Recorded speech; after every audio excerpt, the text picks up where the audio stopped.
All right, good morning. We're making a crock pot this morning. It is creamy chicken noodle soup, which is perfect for this kind of chilly, rainy day that we're having. I don't know what the weather is like where you are when you're watching this, but we're having a rainy day. And I feel like soup is just perfect for that.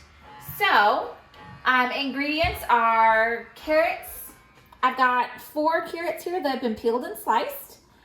4 stalks of celery that were sliced, 1 onion chopped. You could flex up on the onion and have two to 3 onions. We're not a big onion. Like we eat onions, but more than an onion in a recipe is too much for my family. And you can flex down on the celery and only have 2 stalks, but I felt like 2 wasn't enough, so I went up to 4. Frozen peas, which won't get added until the end. Chicken thighs. My grocer doesn't carry chicken leg quarters, which is the thigh and the leg connected. So I'm just doing thighs on their own. These are also boneless, so that gives me less work at the end. If you use quarters or if you use bone in, at the end you gotta pull all those bones out, which is fine. And it's not hard because the meat has cooked all day and it just kind of falls off the bone. But it can be easy to kind of lose some of the smaller bones in the soup, and you don't want to do that. So just be careful if you use bone in. We're also using parsley, thyme, bay leaves, and black pepper. 2 cans of cream of chicken condensed soup, and a half a cup of water. I considered adding, sorry, my nose just started running. I considered adding some thyme, not thyme, I'm looking at the thyme, some rosemary. I'm gonna get a Kleenex. Some rosemary to the recipe. But I'm not, you know what, I think I will. I think I will add the rosemary. Because I saw it this morning as I was getting my spices out. And I thought, I wonder what that would do to it. So we're gonna find out what adding rosemary does to this recipe. All right, so since my veggies are all pre-chopped, I'm gonna go ahead and toss them in. My crock pot is already kind of heated up a little bit on low.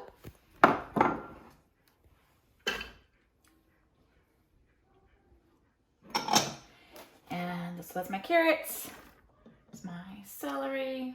I'm just kind of creating a layer here of veggies. Okay. So layer, no real need to stir it up? Nope, just layering them in. Okay, now I'm going to add 1 bay leaf. These are small, I'm gonna add both. That's the end of my bay leaves. And you need 2 tablespoons of fresh parsley. I have dried parsley. And so you usually kind of like half it if you're going from fresh to dry. But I'm just going to use the last of what I have. That's probably about it. That's probably only half a tablespoon, but it's fine. And this is one instance where using dried versus fresh isn't going to hurt you very much. Okay, so now we're going to add our chicken. If you bought the leg quarters, you're going to have to skin your chicken first. I am going to pull off some of this fat. I think I broke it on my cutting board. I thought I could do it without it, but we're gonna use the cutting board to be safe. Okay, so I'm just using a fillet knife. It's got smaller serrations than a regular serrated knife, just to cut away or pull away some of this fat. Now, if you're not watching the saturated fats, you could probably just leave it. It's not a huge deal.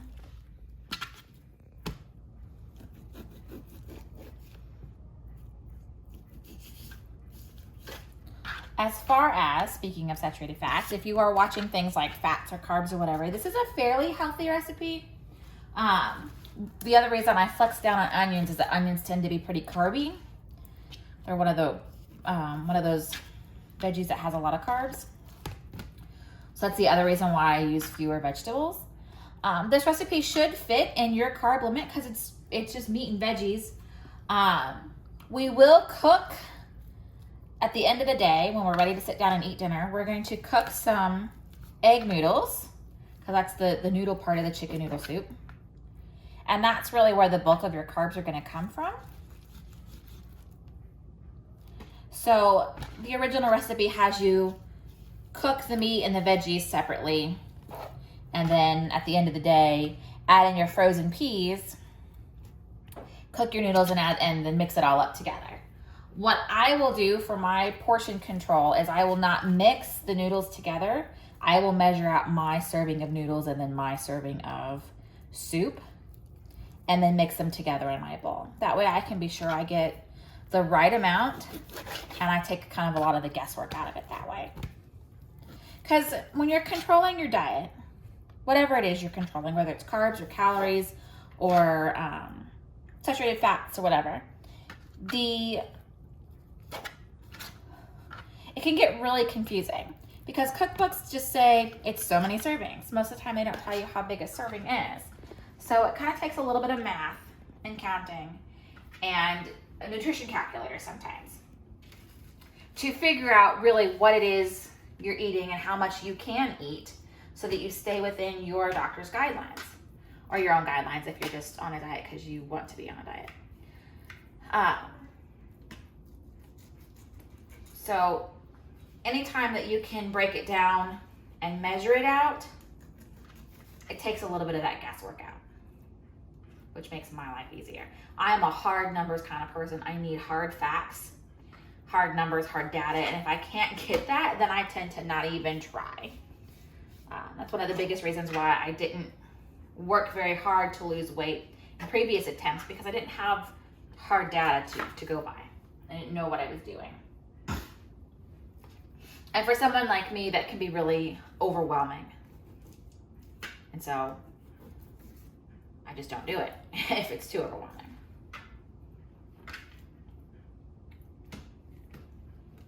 If you need a nutrition calculator and you are a little bit tech savvy, and by a little bit, I mean you're capable of using your app store and downloading an app, then I highly recommend the MyFitnessPal app. That's the only thing I use that app for, because I already track my food in my diabetes app.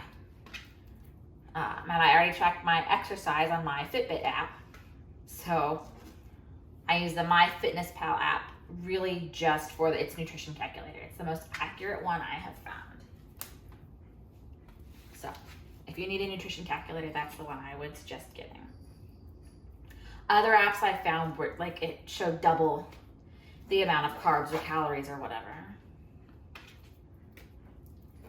So this is a good one. Okay. My fat is all off my meat, at least as best to my ability, and it's layered on top of my vegetables. Now I'm gonna wash the chicken goo off my hands and mix up the last bit of the soup.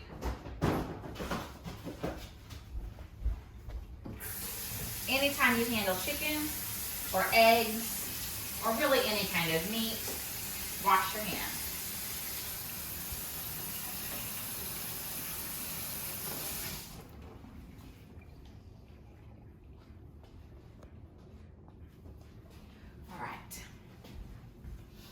Okay, so in a small bowl, you're gonna mix together your 2 cans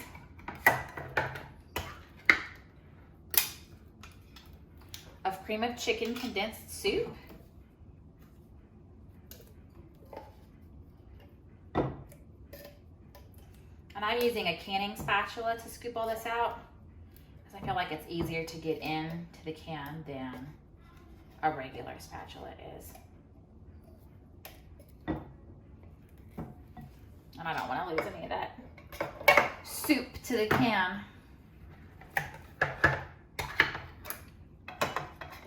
So this one takes a little bit more prep work than other crockpot meals, but it's worth it because it's really delicious.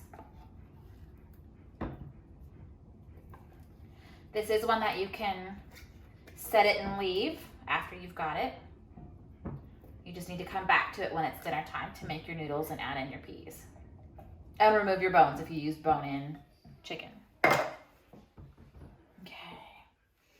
Now I'm going to add my half a cup of water and my seasonings. We're going to use a teaspoon of thyme, and I think I'm going to do a teaspoon of rosemary to make them even. I don't want one to overpower the other. And then 1/4 teaspoon of black pepper. If you are not a fan of pepper or you're allergic to pepper, you can just completely omit it.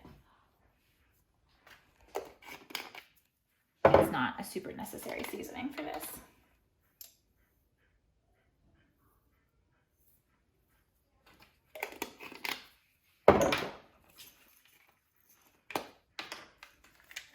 This is a new container.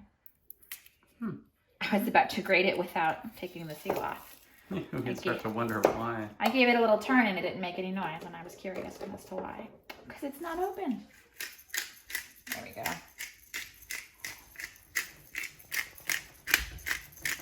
You don't have to use freshly cracked pepper. It's just what I prefer. It's a little bit stronger. And then just very carefully so you don't spill. Get all that mixed in. And this is the broth part of your soup, I guess. The soupy part. This tends to be a creamier soup, especially since I use the whole bag of noodles. The original recipe only calls for like 10 ounces of noodles, and the whole bag is, what, 16 ounces? Yeah. And so it tends to be a little bit of a creamier soup than a soupier soup.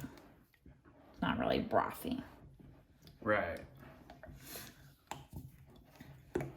Now I have to do some nutrition calculation while this is cooking today, but I believe it makes about 12 1-cup servings.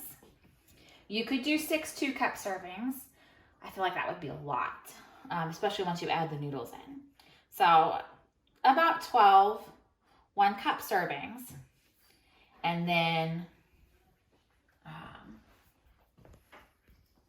the noodles are 8 1-cup servings. So I will probably do 3/4 a cup of the noodles with a cup of soup.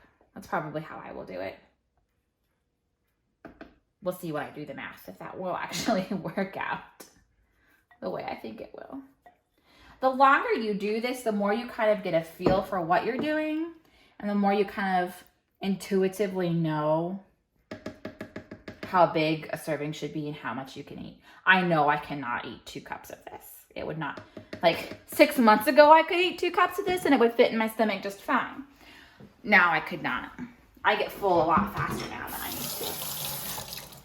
All right, this is gonna cook on low for 8 to 9 hours. I'm gonna set mine for 8.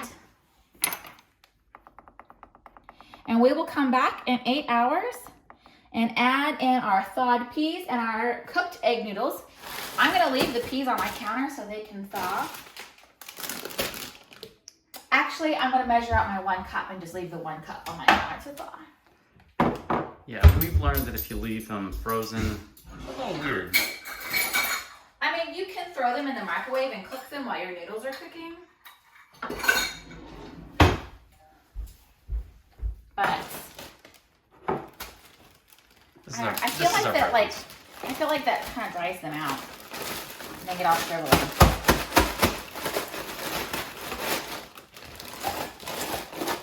You only need 1 cup of peas. And if you hate peas, I know some people just cannot stand peas. I understand you, but I know that you exist. So if you hate peas, just don't eat them. Just don't put it in your soup.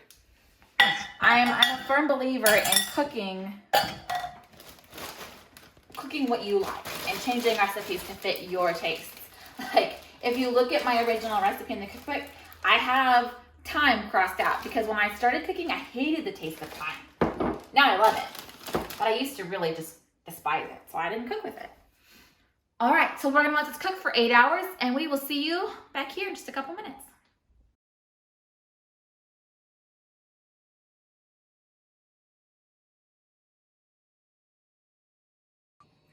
All right, we're back. It has been 8 hours. My pot of water is on the stove. it's supposed to boil. It will any minute. Once it does, I'll start cooking the noodles. For my crock pot though, we're gonna come over here. It has put itself on warm. Look at that bubbly goodness. So we're gonna give it a stir, break up the chicken, and also fish out our bay leaves because we don't eat those. It won't hurt you if you eat them, but we just don't eat them. They're for adding flavor, not for food. And they don't really add a ton of flavor. I was actually reading an article, oh, it's probably been a couple of months now, that they don't really add a whole lot of flavor. It's more about like, oh, I don't want to misquote anything. And I don't even remember where the article was from. A friend of mine shared it. But it's like the health properties of it. Bay leaves, it's good in your soups because of the health properties it brings, not necessarily the flavor. Yeah. We'll have to look into that. Okay, so the chicken has been cooking all day, and you can see that it just kind of is pretty tender and falls apart. I am going to go ahead and use a fork to kind of break some of it apart a little bit better. If you use the leg quarters or bone-in meat, you're going to want to go through and pull out your bones, fish them out and toss them. Yeah, see, the meat just kind of breaks apart with the slightest bit of touch. Yeah, and so that means the meat falls away from the bone that easily, but then the bones are just kind of in there. Well, like I said, you got to fish it out. Right. And you can see, like, before even adding the noodles, this is a much creamier chicken soup. It's not real brothy like your traditional chicken noodle soup off the, like, from the Campbell soup jar. Like, this is creamier. And you could leave it like this and eat it without the noodles. Like, I've considered doing that a lot because it's just so good. But I like carbs. So, and I'm allowed to have some. So I'm going to. But if you're like anti-carb, or you're not allowed to have carbs, or maybe you have an egg allergy so you can't eat egg noodles and you don't want to substitute with another noodle, ditch the noodles and just eat the soup. Like, that's totally fine. Completely acceptable. When it comes to recipes, I really try to reiterate it. Make it yours. Make it something that you can enjoy. I'm forever making notations in my cookbooks, changing recipes around, adding this, taking away that. Okay, I'm gonna add my frozen peas that have thawed. They've just sat out on the counter and thawed all day. I'm gonna add those in. I am keeping my crock pot on warm because I want this to stay hot. It's gonna heat through my peas while I cook my noodles. I'm so hungry, I may just eat this and not wait on the noodles. Now, this would be super delicious if you're fancy and you know how to make sourdough bread bowls, which I do not know how to make, and frankly, I'm pretty intimidated by. But if you do, or you know where to buy some, this would be delicious in a bread bowl. Or just with some sourdough bread on the side. It would be so good and so carby. So maybe do the bread but not the noodles. Know what I'm saying?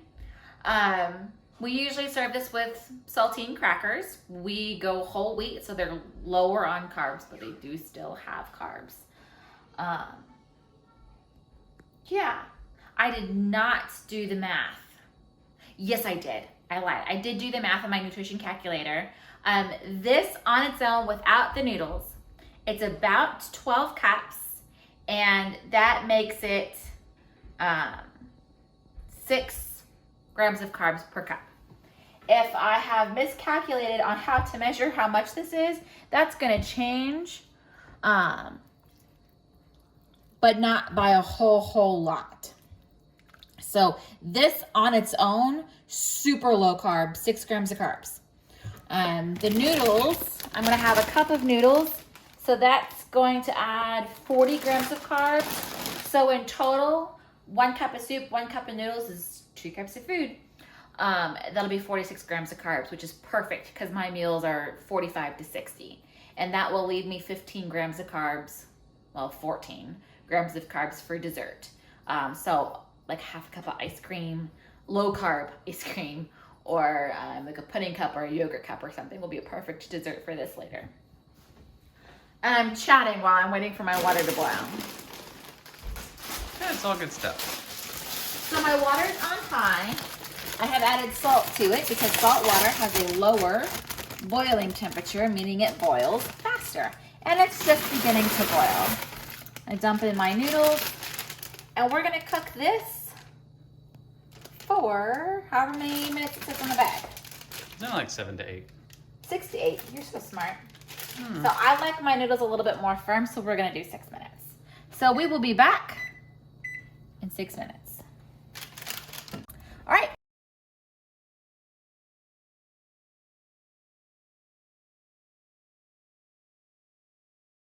We are back. Our noodles are good and ready.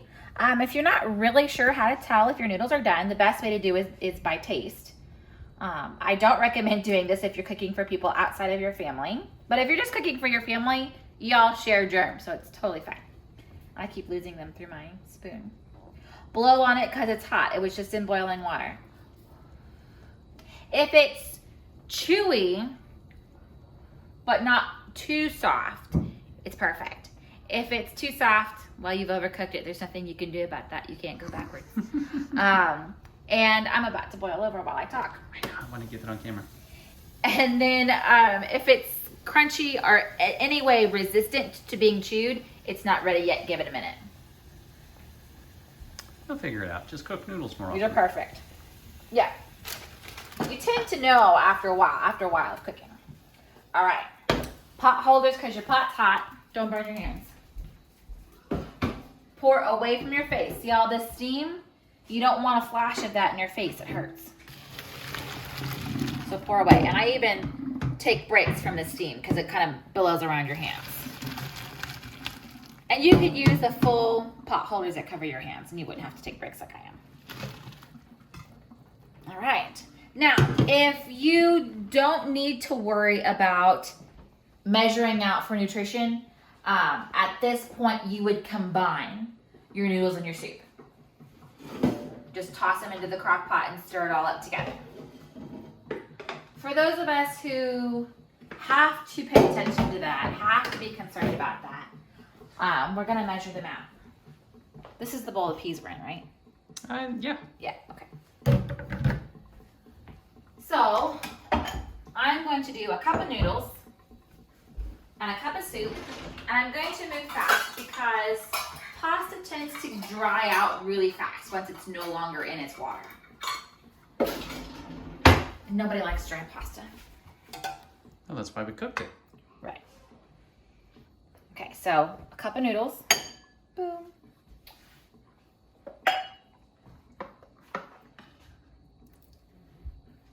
And a cup of soup. And that's 46 grams of carbs. And then this is where I would decide whether or not I want crackers or if I want to save it for dessert later. Because crackers are carbs too. And I've not decided yet, so I'll decide by the time I sit down, basically. So here is my chicken noodle soup. For the rest of my family, I am going to dump in the noodles and give it a good stir and mix it all up thoroughly. You could use 2 spoons to kind of toss it a little bit better. And actually, I will go ahead and do that. That'll be easier.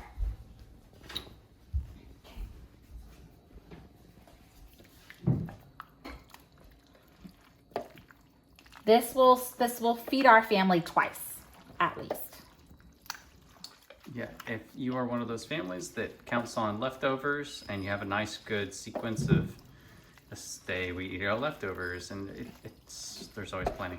Oh yes, and we've made this back before COVID, when you could have group gatherings with food.